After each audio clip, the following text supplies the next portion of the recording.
Digital marketing నేర్చుకుని AI tools వాడుతూ డబ్బులు సంపాదించాలనుకుంటున్నారా? ఈ నెంబర్కి కాల్ చేయండి. నమస్కారం సుబ్బారావు గారు. నమస్తే అండి. మనం చూస్తున్నాం ఈ మధ్యకాలంలో చాలా వరకు పిల్లలు ఈజీగా బ్యాడ్ హ్యాబిట్స్కి అయితే అడిక్ట్ అవ్వడం జరుగుతుంది. ఒకప్పటితో కంపేర్ చేస్తే ఇప్పుడు వాళ్ళకి అంత స్కోప్ ఉంది. బికాస్ మెయిన్ రీజన్ ఫోన్ అని కూడా చెప్పొచ్చు. అలా వాళ్ళు బ్యాడ్ హ్యాబిట్స్కి అడిక్ట్ అవ్వకుండా ఉండడానికి యాజ్ ఎ పేరెంట్స్గా వాళ్ళు తీసుకోవాల్సిన జాగ్రత్తలు ఏంటి? మొదటిగా ఒక క్వశ్చన్ అడుగుతాను మిమ్మల్ని. స్క్రీన్ టైం ఉందండి, అది గుడ్ హ్యాబిటా బ్యాడ్ హ్యాబిటా? లిమిట్ సార్, లిమిట్ని బట్టి డిసైడ్ చేయొచ్చు. వెరీ గుడ్ అండి. అంటే హ్యాబిట్ అనేటువంటి కొన్ని హ్యాబిట్స్ అనేటువంటివి పరిధి దాటి వెళ్ళిపోతే బ్యాడ్ హ్యాబిట్ వెళ్ళిపోతాయి.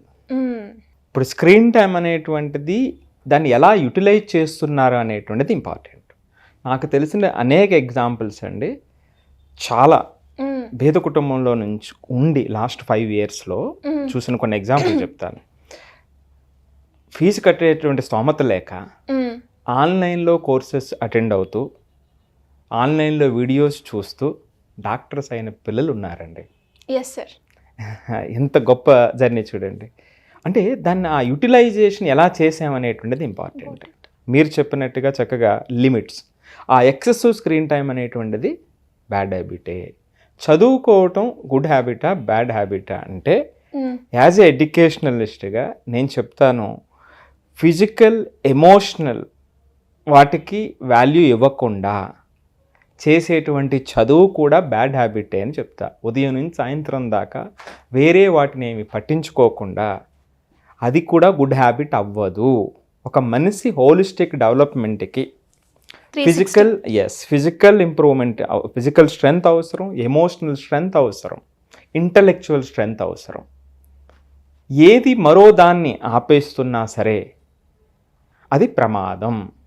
సో కాబట్టి ఇక్కడ నేను చాలా స్పష్టంగా చెప్తున్నటువంటిది, మనం చూసేటువంటి విధానం, అక్కడ దాన్ని ఉపయోగించుకునేటువంటి తీరు మీద ఈ యాక్టివిటీస్, అంటే మనం గుడ్ హ్యాబిట్స్ అనుకునేటువంటివి కూడా వాటి మీద ఆధారపడి ఫలితం ఉంటుంది.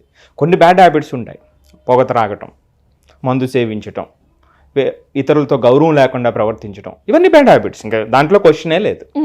సో మనం మంచి అనుకునేటువంటి యాక్టివిటీస్ కూడా ఫలితాన్ని ఇవ్వకపోతాయి, అంతేకాకుండా వేరే ఫలితాన్ని నిరోధిస్తాయి. సో దీనికి ప్రత్యేకించి మీరు చెప్పినట్టుగా ఈ రోజున యాక్సెసిబిలిటీ కానీ, పిల్లల యొక్క అవైలబిలిటీ కానీ, సోర్స్ ఆఫ్ ఇన్ఫర్మేషన్ కానివ్వండి, వాళ్ళ యొక్క ఫైనాన్షియల్ స్టేటస్ కానివ్వండి, ఇవన్నీ కూడా కొన్ని వేరే అలవాట్లు రావడానికి అవకాశం ఉంది. అదే సందర్భంలో పేరెంట్స్ బిజీ, కొంతమంది అయితే మదర్ ఫాదర్ ఇద్దరూ బిజీ, రైట్? సో ఈ వ్యవహారాలు కూడా కొన్ని హ్యాబిట్స్ని బ్యాడ్ హ్యాబిట్స్ కింద మార్చేస్తున్నాయి. సో వీటిని మనం దీనితో పాటుగా కొన్ని విషయాల్లో పేరెంట్స్ ఓవర్ ఇంపోజ్ చేస్తూ ఉంటారు. ఇప్పుడు చదువుతున్నప్పుడు పిల్లవాడిని చదవట్లేనప్పుడు వేరే యాక్టివిటీలో ఉండేటప్పుడు, అంటే చదువు అనేది గుడ్ హ్యాబిట్ అని మనం చూస్తాం. వాడు వేరే ప్రొడక్టివ్ యాక్టివిటీలో ఉన్నప్పటికీ కూడా కొన్ని సందర్భాల్లో కొంతమంది పేరెంట్స్ దానికి విలువ ఇవ్వరు. ట్రూ. వాళ్ళు ఏం చేస్తారంటే, నువ్వు పో చదువుకో. సో అంటే అది పనిష్మెంట్ లాగా ఉందంటారా, లేకపోతే జనరల్ వేలో ఉందంటారా? పనిష్మెంట్ లాగా. సో అప్పుడు వాడికి కూడా ఇష్టం ఉండదు, తగ్గిపోతూ ఉంటుంది, దూరం అవుతారు ఆ యాక్టివిటీకి.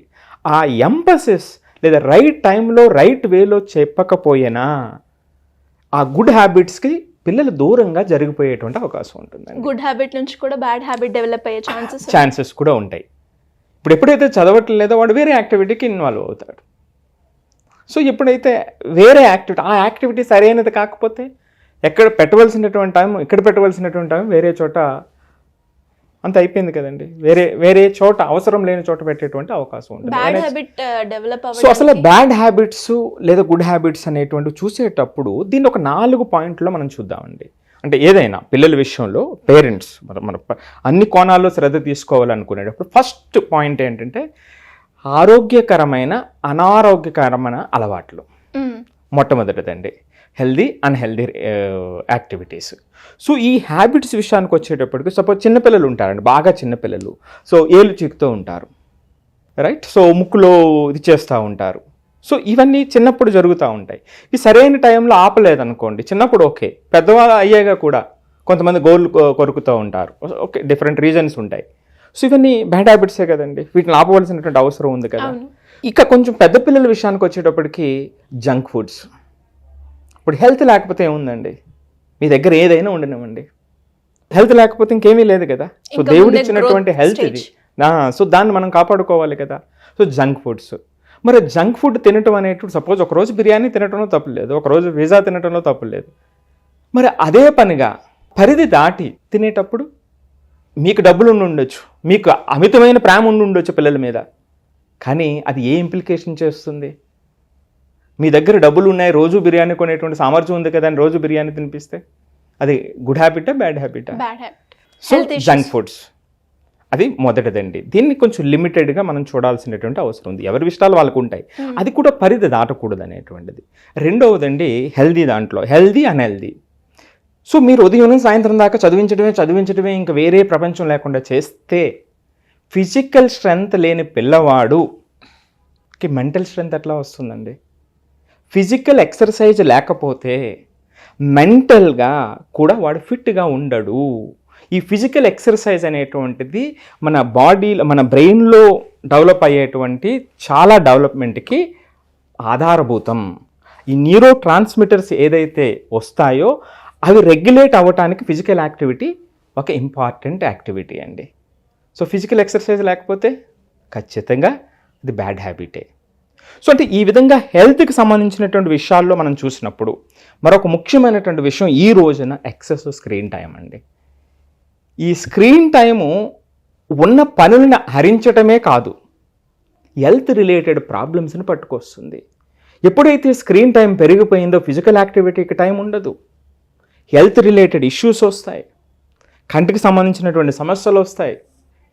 సో అది కంప్లీట్గా నైట్ నిద్ర పట్టడానికి కూడా ఇబ్బంది అవుతుంది బ్లూ లైట్ వల్ల. ఎప్పుడైతే నైట్ ఇబ్బంది అయ్యిందో నెక్స్ట్ డే మీరు పూర్తి ఎఫిషియన్సీతో ఉండలేరు. ఎప్పుడైతే ఎఫిషియన్సీతో ఉండలేరో ఆ తర్వాత చేసేటువంటి యాక్టివిటీ మీద మీరు ఫోకస్ పెట్టలేరు. ఎప్పుడైతే మీరు ఫోకస్ పెట్టలేరో ఆ యాక్టివిటీ మీకు దూరం పెరిగిపోతుంది. మీకు ఇంట్రెస్ట్ ఉన్నా సరే అది దూరం పెరిగిపోతుంది. చూడండి, ఇవన్నీ ఇంటర్ కనెక్టెడ్. చూసారా, హెల్తీ అన్హెల్తీ అనేటువంటిది ఫస్ట్ పాయింట్ అండి.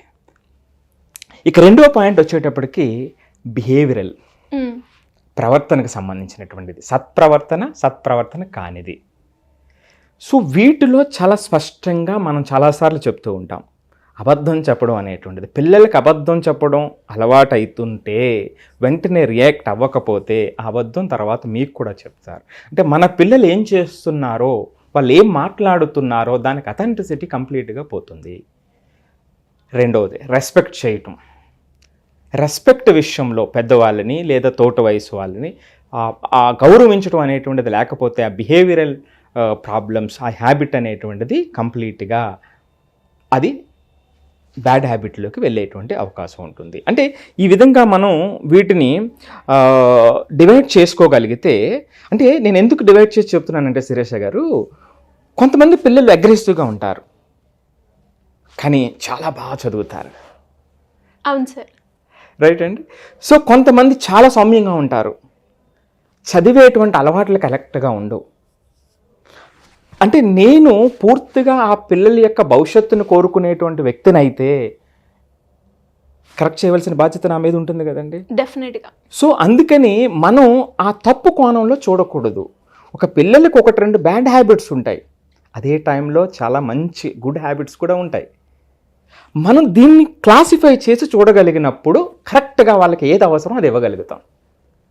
ఒక పిల్లవాడు చదవట్లేదు అనేటువంటి పిల్లవాడు, మీకు ఒక సాధారణమైనటువంటి ఎగ్జాంపుల్ చెప్తా ఇంట్లో జరిగేటువంటిది. చదవడు అనేటువంటి పిల్లవాడు, ఒక వ్యక్తికి 2 పిల్లలు ఉన్నారనుకుందాం. ఒక అబ్బాయి బాగా చదువుతాడు, ఒక అబ్బాయి చదవడు. చదవని పిల్లవాడు మంచి చేసినా గుర్తింపు ఉండదు, చదివే పిల్లవాడు చెడ్డ చేసినా పట్టించుకోరు. అవునా కదండి? సో అప్పుడు అంటే ఆ ఇన్క్లినేషన్ ఏమైపోయింది, ఈ రెండో పిల్లవాడికి చేసే అన్యాయం, వాడు ఇప్పుడు చదవలేకపోతున్నాడు అదొకటైతే, వాడి దగ్గర ఏదైతే గుడ్ క్వాలిటీస్ ఉన్నాయో ఆ వాటికి వాడు కూడా విలువ ఇవ్వలేనటువంటి పరిస్థితికి మనం తీసుకొచ్చినట్టు అవుతుంది కదండి. అంటే ఇది తెలియక మనం చేస్తూ ఉంటాం. అందుకని నేను క్లాసిఫై చేస్తున్నా. హెల్త్కి సంబంధించింది, రెండవది బిహేవియర్కి సంబంధించినటువంటిది. బిహేవియర్ అంతా బాగుందండి, బాగా చదువుకుంటున్నాడు, అన్నీ చదువుకున్నాడు, హెల్త్కి సంబంధించి హ్యాబిట్ అస్సలు కంట్రోల్ లేదు, కంట్రోల్ లేకుండా తినేస్తాడు అనుకుందాం, అసలు ఫిజికల్ యాక్టివిటీ చేయడు, మరి అతనికి ఏమవుతుంది చెప్పండి రేపొద్దుట. అందుకని దీన్ని క్లాసిఫై చేసి చూడండి. సో హెల్త్ హ్యాబిట్స్, ఎస్ మావాడు ఫిజికల్ యాక్టివిటీ చక్కగా చేస్తాడు, సో తినేటువంటి తిండిలో కంట్రోల్గా ఉంటుంది, రైట్. బిహేవియర్కి వద్దాం. సో చాలా చక్కగా చెప్పినట్టుగా వింటాడు, అతనికి తెలిసినటువంటివి నాతో షేర్ చేసుకుంటాడు, డెసిషన్ అడుగుతాడు, సూపర్. సో కొంతమంది పిల్లలు లేదు వీడన్ని అబద్ధాలు చెప్తాడు, కొంచెం కుయుక్తులు పన్నుతాడు, కరెక్ట్ చేయాలి కదండి. సో ఇది రెండవ పాయింట్. ఇక మూడో పాయింట్ వచ్చేటప్పటికి ఏమవుతుందంటే ఆర్గనైజేషనల్ డిజార్గనైజేషనల్ హ్యాబిట్స్ అండి. అంటే వాళ్ళ పనిని వాళ్ళు సరిగా చేసుకోగలుగుతున్నారా లేదా, చిన్నప్పటి నుంచి అలవాటు చేద్దాం. ఇప్పుడు 2 సంవత్సరాలు 3 సంవత్సరాలు పిల్లలు ఉంటారండి, పిల్లలు ఆడుకోవడం ఎంత ఇంపార్టెంటో ఆడిన తర్వాత ఆ వస్తువుల మీద ఆ బాధ్యత తెచ్చామనుకోండి, వాళ్ళతో పాటు 4-5 రోజులు మనం కూడా కలిసి ఎత్తడం మొదలు పెట్టామనుకోండి, అక్కడి నుంచి స్టార్ట్ అవుతుందండి గొప్ప ప్రయాణం.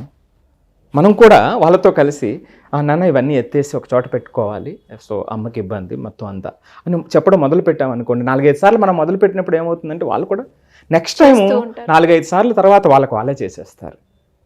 అక్కడి నుంచి వచ్చిన పిల్లవాడు రేపొద్దుట స్కూల్కి వచ్చిన పిల్లవాడు వాడు బుక్స్ వాడు చక్కగా సర్దుకుంటాడు, నెక్స్ట్ డే ఏముండాలి అని, వాడు హోంవర్క్ వాడే చక్కగా చేసుకుంటాడు, మనం ఫోర్స్ పెట్టవలసినటువంటి పని లేదు.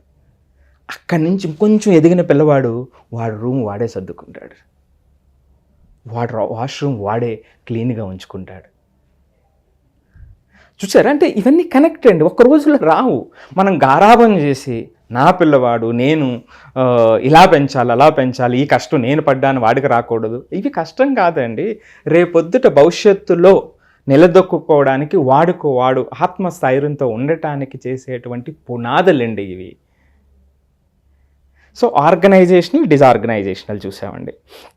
ఇక 4వది వచ్చేటప్పటికి హైజీన్ అండ్ అన్హైజీన్. సో ఇవన్నీ బాగున్నాయి, వాడు అసలు హైజీన్గా లేడు, తల దువ్వడు, స్నానం చేయడు, బ్రష్ చేయడు, వాడి దగ్గరికి ఎవరు వస్తారు చెప్పండి. సో కొంతమంది పిల్లలు చిన్నప్పటి నుంచి బ్రష్ చేయడం చేయరు కొన్ని కారణాల వల్ల, రైట్ అండి. సో కొంతమంది అసలు స్నానం కూడా చేయకుండానే స్కూల్కి వెళ్ళిపోతారు. ఏమవుతుందండి, కొన్ని రోజుల తర్వాత ఎన్ని రకాల వ్యాధులు వచ్చేటువంటి అవకాశం ఉంటుంది, రైట్. సో ఈ విధంగా ఈ 4 కేటగిరీస్ కింద మనం చూసినప్పుడు ఒక 2 చోట చాలా ఉన్నతంగా ఉండి 2 చోట అవసరం ఏర్పడితే మనం హెల్ప్ చేద్దాం, మనం సహాయం చేద్దాం, వాళ్ళు కూడా నేర్చుకుంటారు. ఇదేంటి. సో ఈ హ్యాబిట్స్ అనేటువంటి మనం ఇలా 4-5 రకాలుగా మనం చూడాలండి. చాలా బాగా చెప్పారు సార్. అండ్ ఎస్పెషల్లీ మీరు ఎప్పుడైతే ఇలా కేటగిరీ వైజ్ డిఫరెంట్గా చెప్పారో అంత డీటెయిలింగ్ ఎందుకు అనిపించింది. బట్ మీరు ఆ క్లారిఫికేషన్ కూడా ఇచ్చారు కాబట్టి అందరూ పాజిటివిటీ అన్ని సిచ్యువేషన్స్లో ఉండాలని లేదు, నెగిటివ్ ఉంటుంది, పాజిటివ్ ఉంటుంది. ఆ నెగిటివ్ని కూడా ఎప్పుడైతే మనం పాజిటివ్ వైపు మళ్ళించుకుంటామో ఆటోమేటిక్గా మనకి బ్యాడ్ హ్యాబిట్స్ నుంచి చాలా వరకు దూరం అయ్యే అవకాశాలు ఎక్కువగా ఉంటాయి. మీకు గైడెన్స్ కావాలి అనుకుంటే ఎలా అప్రోచ్ అవ్వాలి? సో ఖచ్చితంగా అండి. సో అలాగా ఎవరైనా పిల్లలైనా పెద్దలైనా సరే ఈ విషయాల మీద అవగాహన కావాలి అని అనుకునేటప్పుడు మన అపాయింట్మెంట్ తీసుకోవచ్చు. స్క్రోల్ అవుతున్నటువంటి నెంబర్ కాల్ చేస్తే మన టీం మనల్ని కాంటాక్ట్ చేస్తారు, అపాయింట్మెంట్ తీసుకుని మనల్ని కలవచ్చు అండి. సో వీళ్ళతో పాటుగా మనం 10th అయినటువంటి పిల్లలు అంటే 11th 12th వాళ్ళ జర్నీ చాలా ఇంపార్టెంట్, చాలా ఇబ్బందులతో ఒడిదుడుకులతో ఉంటుందండి. సో వాళ్ళకి కావాల్సినటువంటి ఆ సామర్థ్యం ఇవ్వటానికి, ఆ ఎగ్జామినేషన్ అర్థం చేసుకోవటానికి, వాళ్ళ జర్నీని వాళ్ళే అర్థం చేసుకుని వాళ్ళు ఎక్కడైనా చదవనివ్వండి, వాళ్ళ కోసం మనం June 2nd వీక్లో స్పెషల్ కోర్సెస్ మనం డిజైన్ చేయడం జరిగిందండి. అది ఆన్లైన్ ఆఫ్లైన్ రెండింటిలో కూడా వాళ్ళకి అవైలబిలిటీ ఉంటుంది. లోకల్గా ఉన్నటువంటి వాళ్ళు ఆఫ్లైన్కి ప్రిఫర్ చేయొచ్చు, బయట ఉన్నటువంటి వాళ్ళు ఆన్లైన్లో యాప్ చేసుకుని కోర్సు ఒక 2.5 hours సెషన్, బ్యూటిఫుల్ సెషన్ అండి. వాళ్ళ శక్తి వాళ్ళకి తెలుస్తుందండి సెషన్ అయ్యేటప్పటికి. సో ఇంట్రెస్ట్ ఉన్న వాళ్ళు ఎలా అప్రోచ్ అవ్వాలి? సో ఇంట్రెస్ట్ ఉన్నటువంటి వాళ్ళు ఏదైతే స్క్రోల్ అవుతుందో ఆ నెంబర్ కాంటాక్ట్ చేసి సో వాళ్ళు ఎన్రోల్ చేసుకోవచ్చు అండి. Thank you sir, thank you so much. Suman టీవీలో మీ పర్సనల్ అండ్ బిజినెస్ ప్రమోషన్స్ కోసం కింది నెంబర్కి కాంటాక్ట్ చేయండి.